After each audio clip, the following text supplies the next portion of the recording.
Chapter 51 Pyramus and Thisbe. About the center of the Faubourg Saint-Honore, and at the back of one of the most distinguished-looking mansions in this rich neighborhood, extended a large garden, whose widely spreading chestnut trees raised their heads above the walls, high and solid as those of a rampart, scattering, each spring, a shower of delicate pink and white blossoms into the large stone vases placed at equal distances upon the 2 square pilasters, supporting the iron gate of the reign of Louis XIV.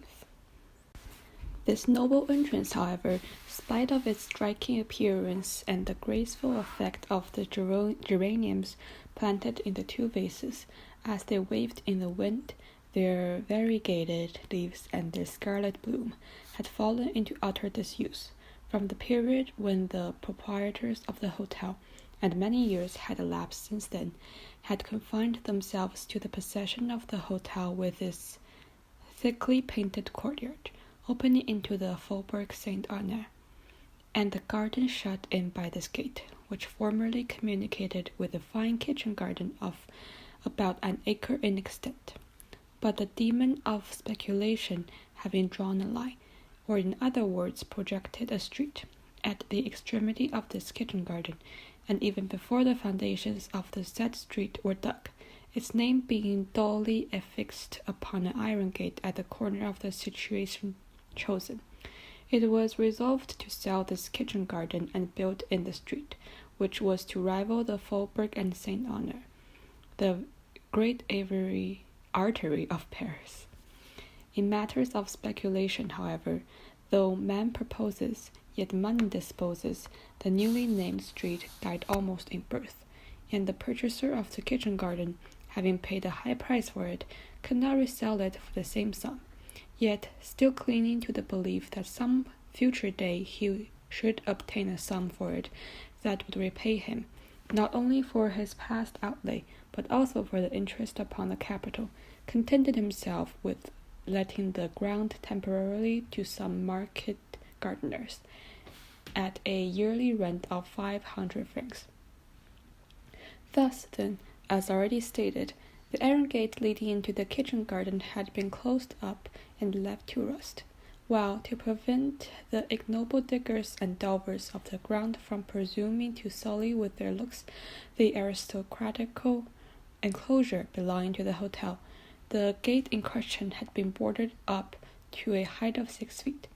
True, the planks were not so closely adjusted but that a hasty peep might be obtained between their interstices, but the strict decorum and rigid propriety of the inhabitants of the hotel left no grounds for apprehending the advantage would be taken out of that circumstance. In the deserted kitchen garden, in place of cabbages and carrots, pears and melons, a scanty crop of lucerne alone bore evidence of its being deemed worthy of cultivation. A small low door gave egress from the walled space we have been describing into the projected street, the ground having been abandoned as unproductive by its various renters, and had now fallen so completely in general estimation as to return not even a fraction of the poor half of 1% it had originally paid. Toward the hotel, the chestnut trees we have before mentioned rose high above the wall, without in any way affecting the growth of other luxuriant shrubs and flowers that eagerly pressed toward to fill up the vacant spaces, as though asserting their right to air. At one corner, where the foliage became so thick as almost to shut out day, a large stone bench and sundry rustic seats indicated that this sheltered spot was either in general favor or particular use by some inhabitants of the hotel, which was faintly discernible through the dense mass of verdure that partially concealed it, though situated but 100 paces off.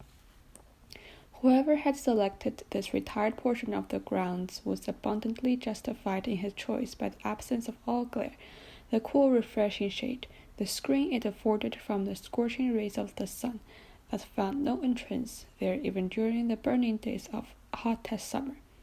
the incessant and melodious warbling of birds, and the entire removal from either of the noise of the street or the hustle of the hotel.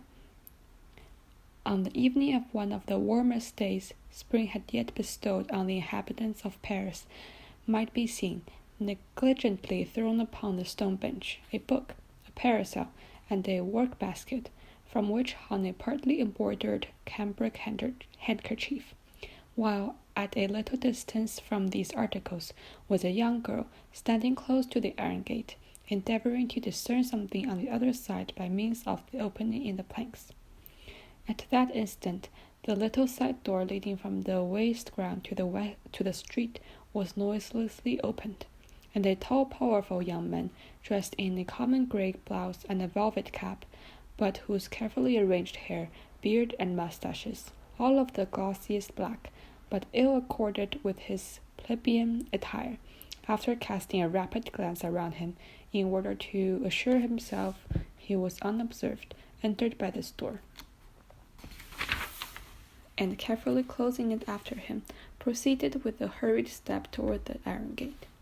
At the sight of him she expected, though probably not under such a costume, the girl started in terror, and was about to retreat, but the eye of the love had already seen, even though a narrow chink of the wood palisade, the movement of the white robe and of the blue sash.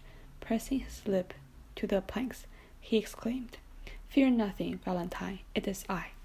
Again the girl returned, saying as she did so, "And wherefore come you so late today? It is almost the dinner hour, and I have been compelled to exercise my utmost skill to get rid of my stepmother's prying, as well as the espionage of my maid, and of the troublesome society my brother, under pretence of coming hither to work at my embroidery, which I fear I am in no hurry to finish. So pray excuse yourself as well as you can for having made me wait, and after that tell me why I see you in so singular a dress that at first I did not recognize you." "Dearest Valentine," said the young man, "the difference between our situation makes me fear to speak of my love, but yet I cannot find myself in your presence without longing to tell you how I adore you, so that the echo of my own words may linger in my heart when I see you no longer. Now I thank you for chiding me, for it leaves me a hope that if not expecting me, at least I was in your thoughts. You asked me the cause of my being late, and also why I come thus disguised. I will explain both. I have chosen a trade. A trade? Oh, Maximilian, how can you jest at a time when we have such deep cause for uneasiness? Heaven keeps me from jesting with that which is far dearer to me than life itself. Tired out with ranging fields and scaling walls, and seriously alarmed at the idea suggested by yourself that your father would very likely have me sent to prison as a thief, which would compromise the honor of the whole French army, alarmed too at the possibility of being seen always prowling around this spot where there is no citadel to besiege and no blockhouse to defend. From a captain of Spahis, I have become a gardener, and consequently adopted the costume of my calling. What nonsense! It is the wisest action of my life, for it gives us security. Come, tell me what you mean. Simply that having ascertained that the price of ground was to let, I made application for it, was accepted, and am now master of this crop of lucerne. Valentine, there is nothing now to prevent my building myself a little hut on my plantation, and residing not 20 yards from you. Only imagine what happiness that would afford me. I can scarcely contain myself, but would you believe that I purchased all this delight, joy, and happiness, for which I would cheerfully have surrendered 10 years of my life, at the smallest cost of 500 francs per annum, paid quarterly? Henceforth we have nothing to fear. I am on my own ground, and have a right to place ladder against the wall, and to look over when I please, without having any apprehension of the police.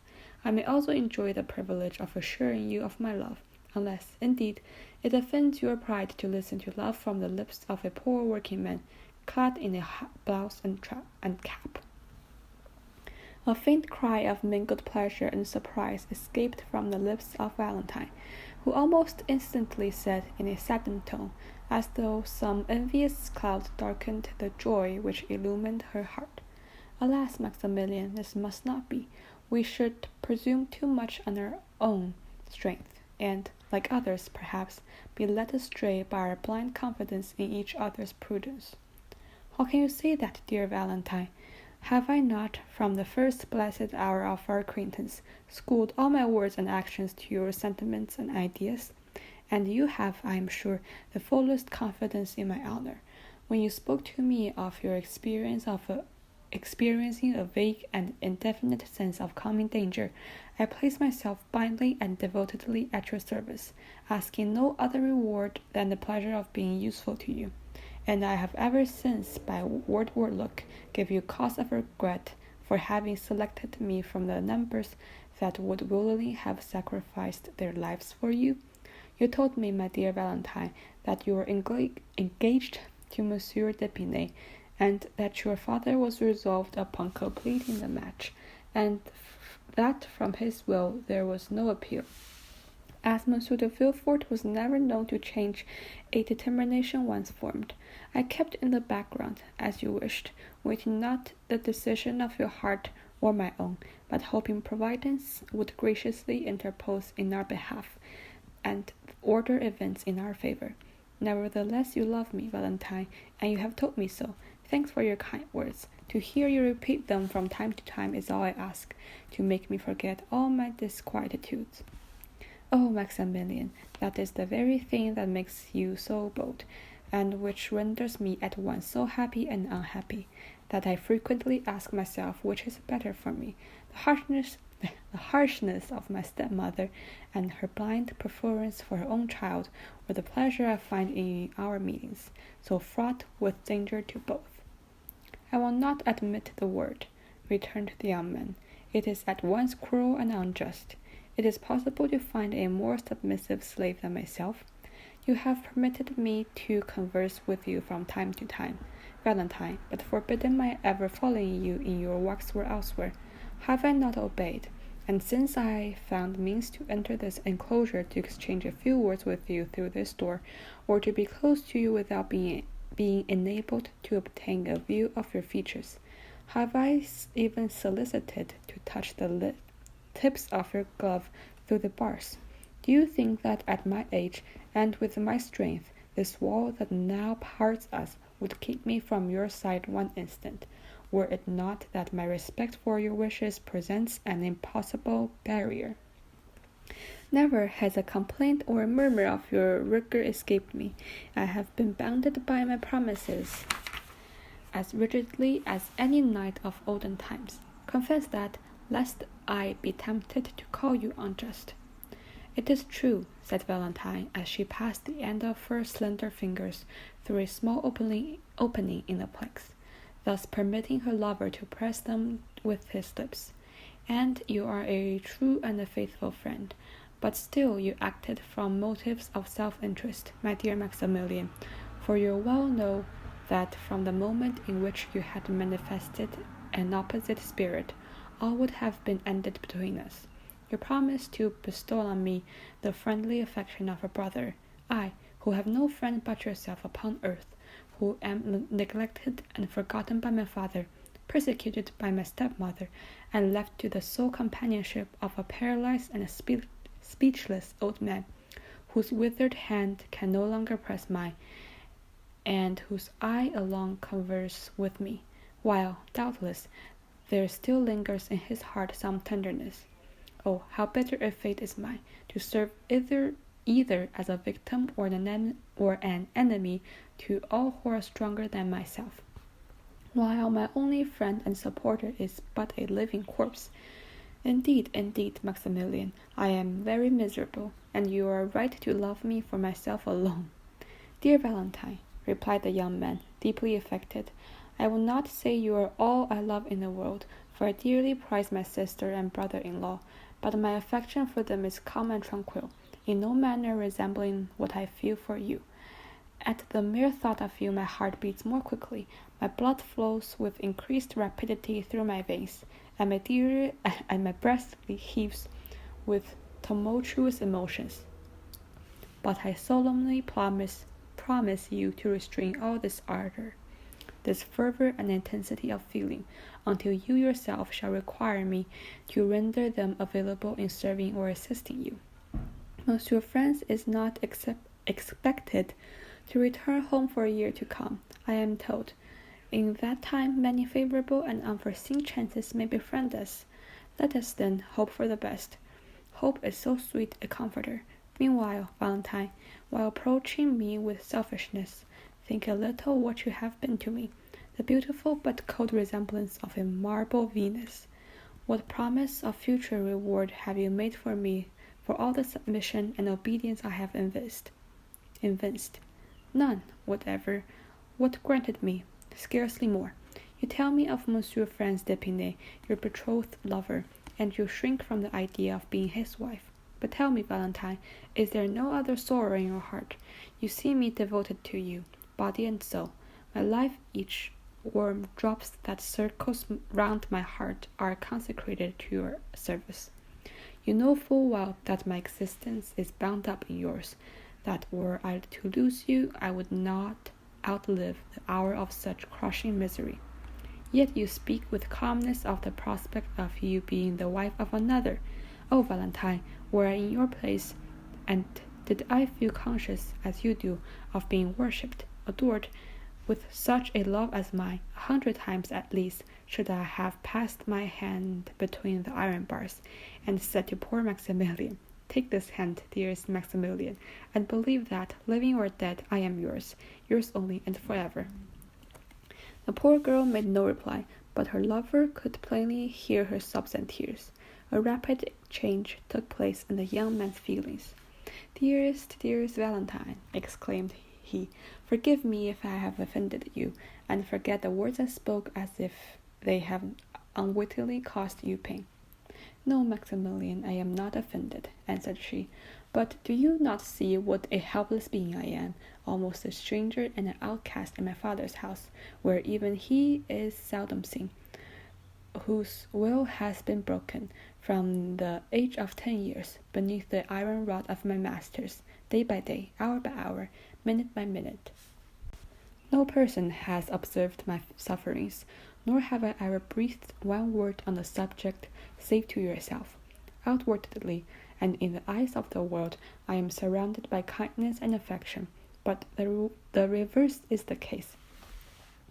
The general remark is, "Oh, it cannot be expected that one of so stern a character as Monsieur Villefort could lavish the tenderness some fathers do on their daughters, but she has had the happiness to find a second mother in Madame de Villefort.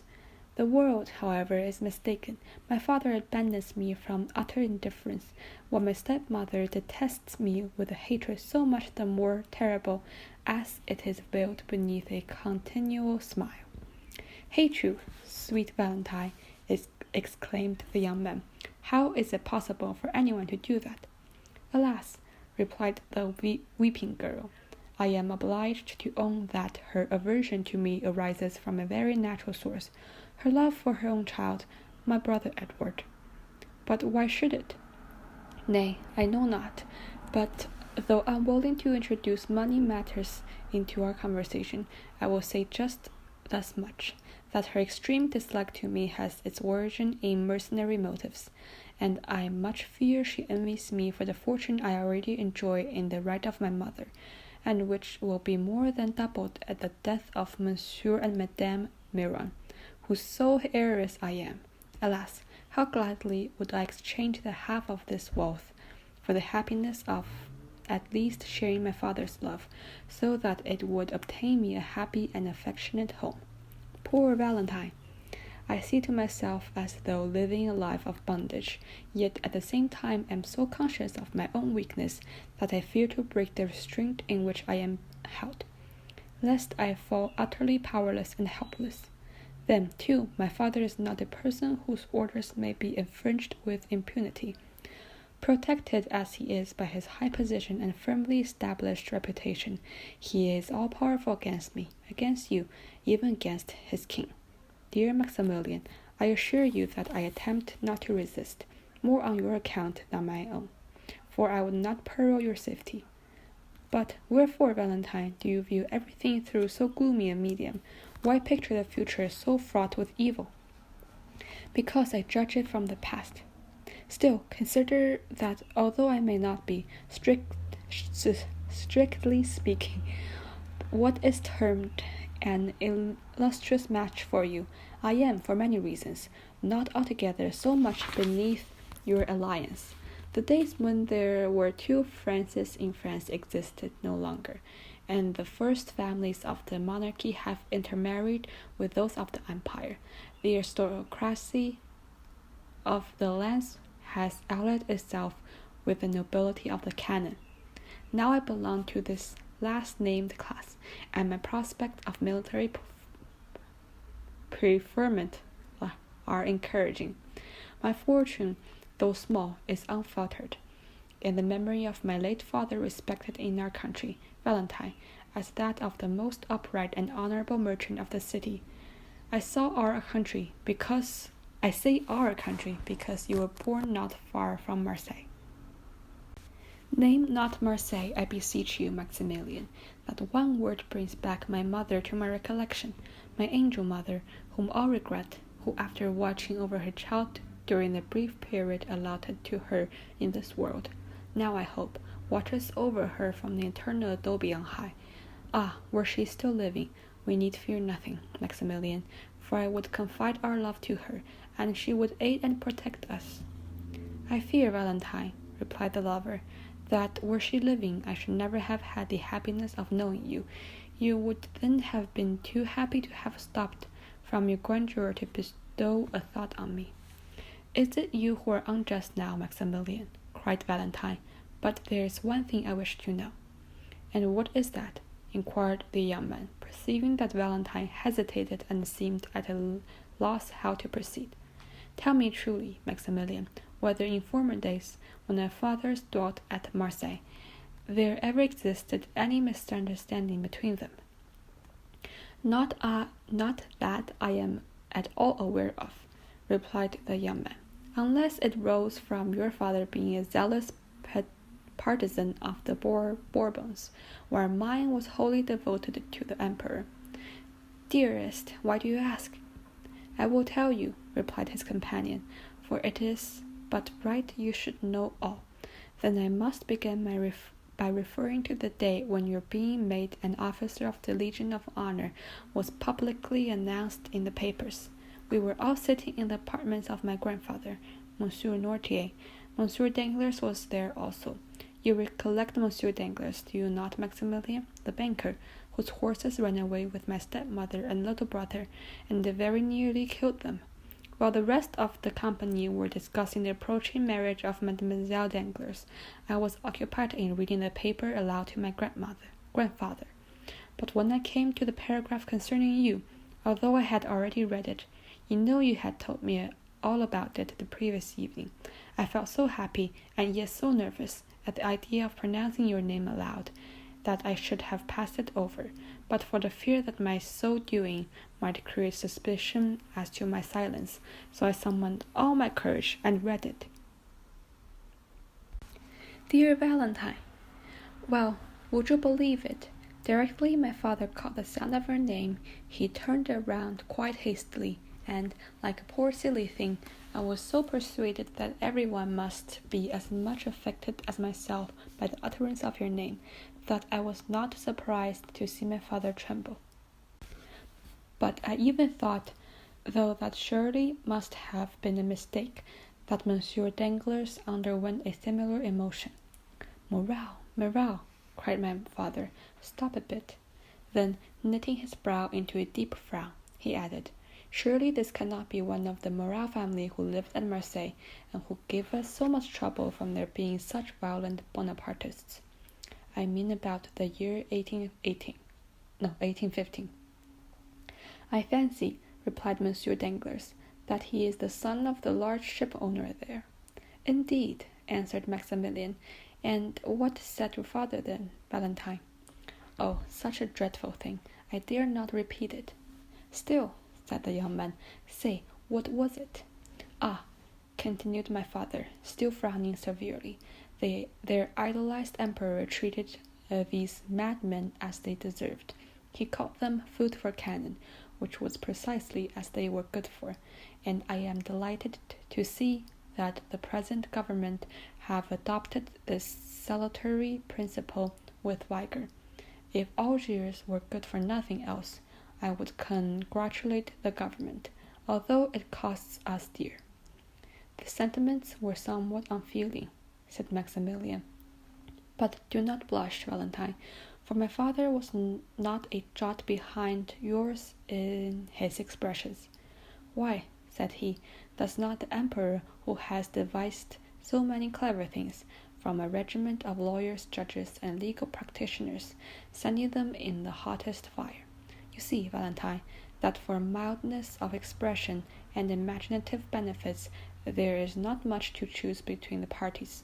But what said Monsieur Danglars to this burst of party spirit on the part of the Procureur du Roi?" "Oh, he laughed, and in that singular manner so peculiar to himself, half malicious, half ferocious. He immediately rose and took his leave. Then, for the first time, I observed the agitation of my grandfather. And I must tell you, Maximilian, that I am the only person capable of discerning emotion in his paralyzed frame, and I suspected that the conversation that had been carried on in his presence, for no one ever cares for him, dear old man, has made a strong impression on his mind, for, naturally enough, it must have pained him to hear the emperor spoken of in that manner." "The name of Monsieur Noirtier," interposed Maximilian, "is celebrated throughout Europe. He was a statesman of high standing, and I know not whether you are aware, Valentine, that he took a leading part in every Bonapartean conspiracy set on foot during the restoration of the Bourbons." "Oh, I have often heard whispers of things that seem to me most strange. The father of a Bonapartist, the son of a royalist." I turned toward my grandfather. He looked at the newspaper. "What is the matter, dear grandfather?" said I. "Are you pleased?" He gave me a sign of the affirmative. "With what my father said just now?" He returned a sign in the negative. "Perhaps you liked what Monsieur Danglars remarked?" Another sign in the negative. "Oh, then you are glad to hear that Monsieur Morel," I durst not pronounce the dear name of Maximilian, "have been made an officer of the Legion of Honor." He signified assent in a way that convinced me he was delighted that you, who were a perfect stranger to him, had been made an officer of the Legion of Honor. Perhaps, though, it was a mere whim, for he is almost falling into a second childhood, but for all that, I love him dearly." "How singular," murmured Maximilian, "that your father should hate the very mention of my name, while your grandfather, on the contrary, strange indeed, are party likes and dislikes." "Hush!" cried Valentine, suddenly. "Conceal yourself. Go, go. Some one come." Maximilian seized his spade and began to dig in his lucerne in the most pitiless manner. "Mademoiselle, mademoiselle!" exclaimed a voice from behind the trees. "Madame is searching for you everywhere. There are visitors in the drawing-room." "Who is it?" inquired Valentine, much agitated. "Oh, mademoiselle, I believe it is some grand prince or lord. They say he was the Count of Monte Cristo." "I will come directly," said Valentine aloud. The name caused a shock on the other side of the iron gate to him, whose ear the "I will come" of the Valentine sounded the usual parting knell of all their interviews. "Now then," said Maximilian, leaning on the spade, "how come it that the Count of Monte Cristo is acquainted with Monsieur de Villefort?"